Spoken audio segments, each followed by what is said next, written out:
બોટાદ જિલ્લા ભાજપ દ્વારા ગાંવ ચલો અભિયાન અંતર્ગત પ્રેસ કોન્ફરન્સ યોજવામાં આવી હતી।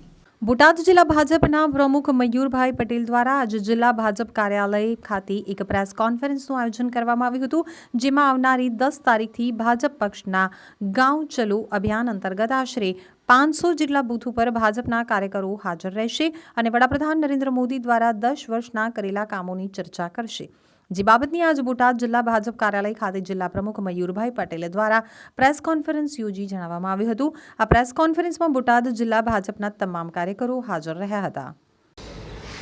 છેલ્લા 10 વર્ષમાં નરેન્દ્રભાઈના નેતૃત્વ હેઠળની સરકારની ભારતીય જનતા પાર્ટીના સરકાર જે ગરીબ કલ્યાણ, મહિલા સશક્તિકરણ, આંતરિક સુરક્ષા અને બાહ્ય સુરક્ષામાં સાંસ્કૃતિકનું ઉત્થાન અને વિશ્વ ભારતનું જે ગૌરવ વધાર્યું છે તેના અનુસંધાને લોકો માટે આવનારા દિવસોની જે લોકસભાની ચૂંટણી આવી રહી છે ત્યારે ભારતીય જનતા પાર્ટીનો દરેક કાર્યકર્તા ગાંવ ચલો અભિયાન અંતર્ગત બૂથની અંદર પ્રવાસી કાર્યકર્તા બનીને જવાનો છે, જેની અંદર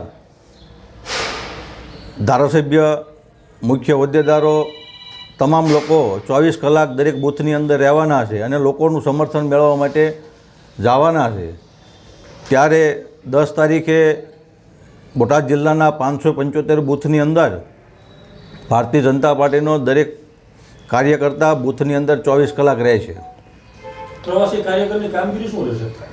પ્રવાસી કાર્યકર્તામાં બૂથની અંદર જઈને 24 કલાક લોકો સાથે સંવાદ કરશે। જેમ કે ભારતીય જનતા પાર્ટીનો દરેક કાર્યકર્તા લોકોની વચ્ચે રહેનારો છે, ત્યારે લોકો સાથે સંવાદ કરી નરેન્દ્રભાઈએ જે કરેલા કામોનું લઈ અને સમર્થન મેળવવા રહેશે।